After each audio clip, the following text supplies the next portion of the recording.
Thanks for joining in for part 2 of the creepiest Hoosier urban legends. I'm Rebecca Wilhelm. I'm Mary Quigley. And I'm Hope Wilhelm. Join us as we dive into the spookier side of the Hoosier state. So what comes to your mind when you think of Indiana? Do you think of corn? Do you think of basketball? Do you think of the Indianapolis 500? Maybe you think of famous celebrities who were born in Indiana, like John Mellencamp or Michael Jackson. But as the saying goes, there is more than corn in Indiana. 92 counties make up the Hoosier state. In this podcast, we are going to discuss some Indiana folklore from each of these counties. If you are into tall tales, ghosts, or spooky legends, then this is a podcast you are not going to want to miss. Today we have part 2 of some of the creepiest urban legends that you will hear from Indiana. Well, if you've come back for even more crazy tales, you are in luck. We have even more disturbing stories for you. Today, we're going to discuss a well-known chicken joint that was serving up a little something more than fried chicken. We're also going to discuss what secret ingredient made the tacos at the Fifth Avenue taco stand the best tacos in Gary. Can you really make a phone call from beyond? A Terre Haute man may have done so. We also have a legend that challenges how safe are you in your own home. We'll finish up with a tale about the special brew that the IU medical students created during the Prohibition.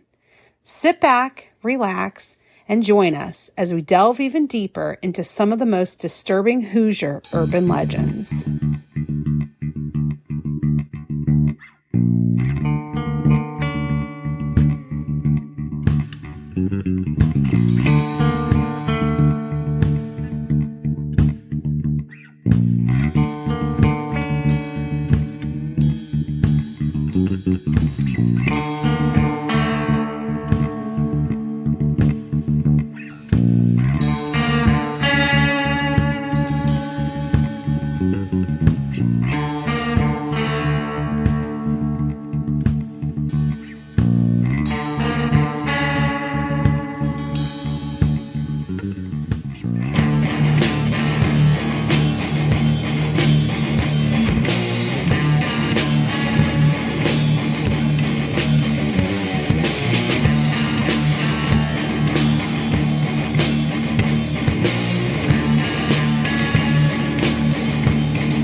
We are going to pick up where we left off last time with number 5 on our list. Number 5 we are going to call, Wait a Minute, This Isn't Chicken. So there is a legend that is told about a very well-known chicken joint that's an urban legend.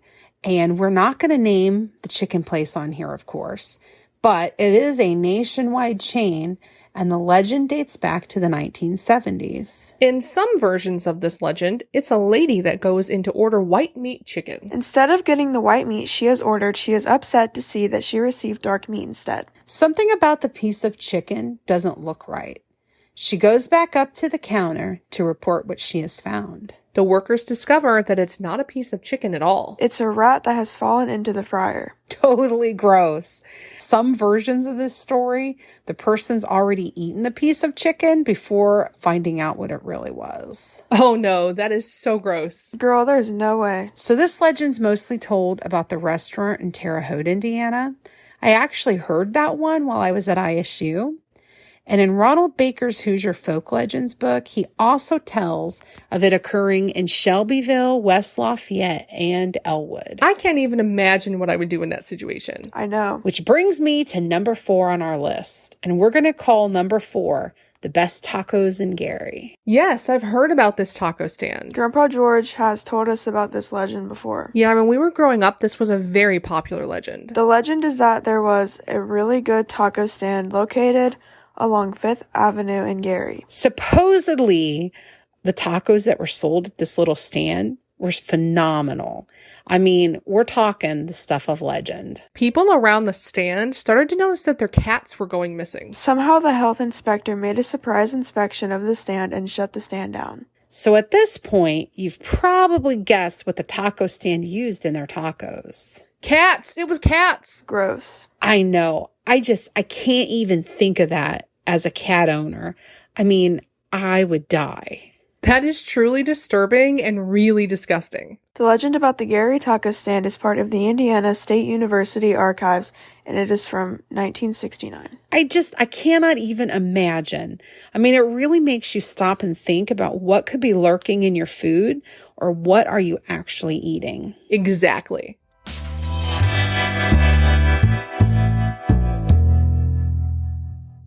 We see you. You're a dreamer, a visionary, the master of your own destiny. What people don't tell you is that dreams aren't always easy. You probably feel weighed down and frustrated by all the little tasks that steal your energy and time. Good news, we can help. Becky and I have started a new business adventure called Quigley Virtual Services. We offer a wide variety of services to streamline your business and give you back your time. We specialize in proofreading and editing for authors and writers, but we are happy to help you with other business needs. If you are in need of a reliable virtual consultant, please check out our website, www.quigleyvirtualservices.com. You can also find us on Facebook or Instagram.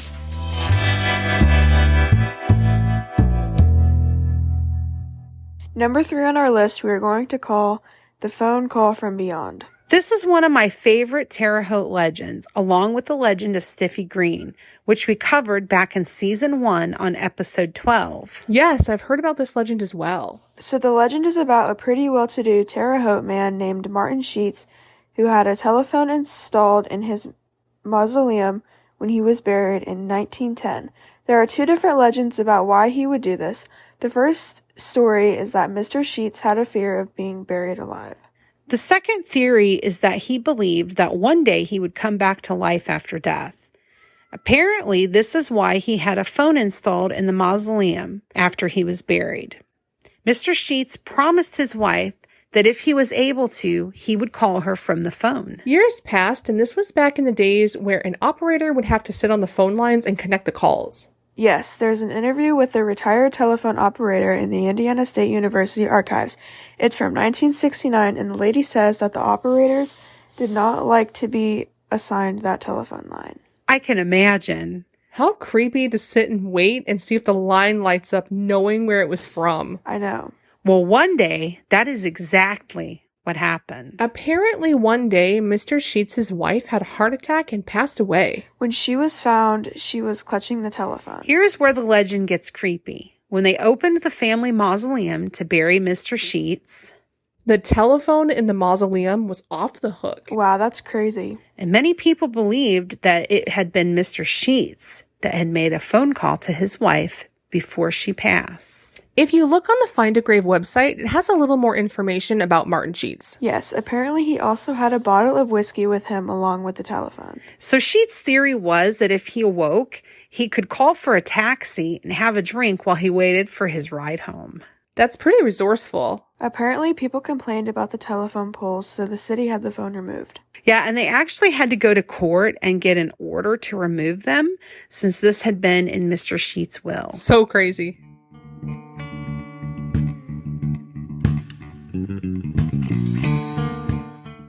Our podcast is growing, and it's so exciting to see all of our new followers on social media and all of the many downloads of our podcast. Most of our listeners come from iHeartRadio.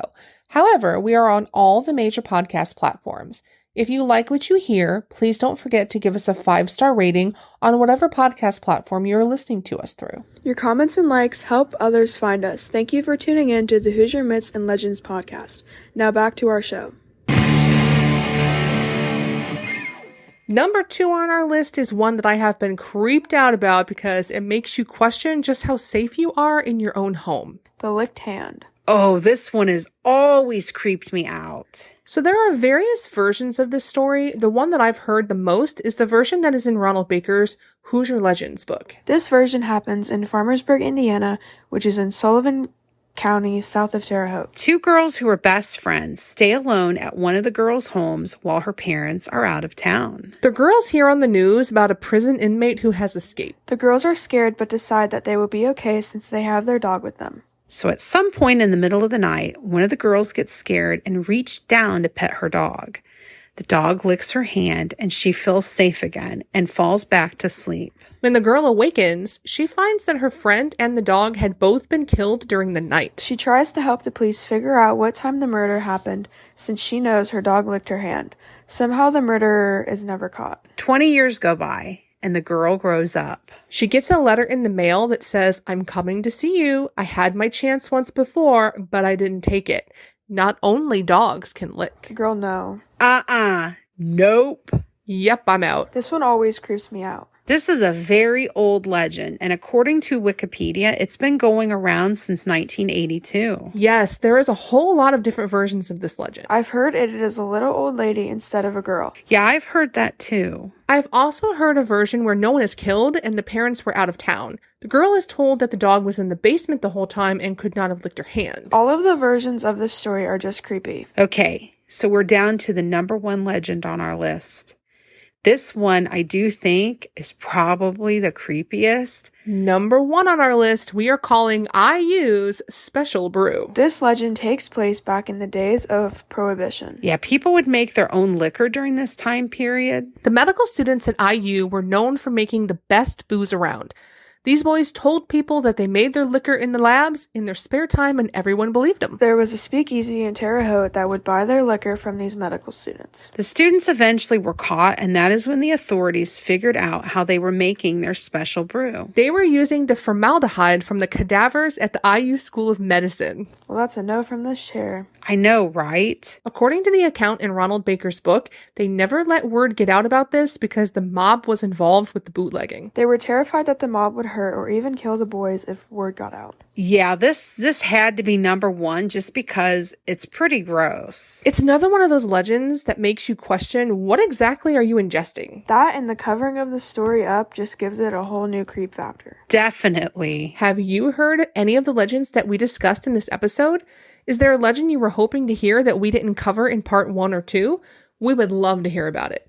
Please send us an email to HoosierMythsAndLegends@gmail.com. We may use it in a later episode. In the email, let us know if you wish to remain anonymous.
To see our source material, please visit our website, HoosierMythsAndLegends.com.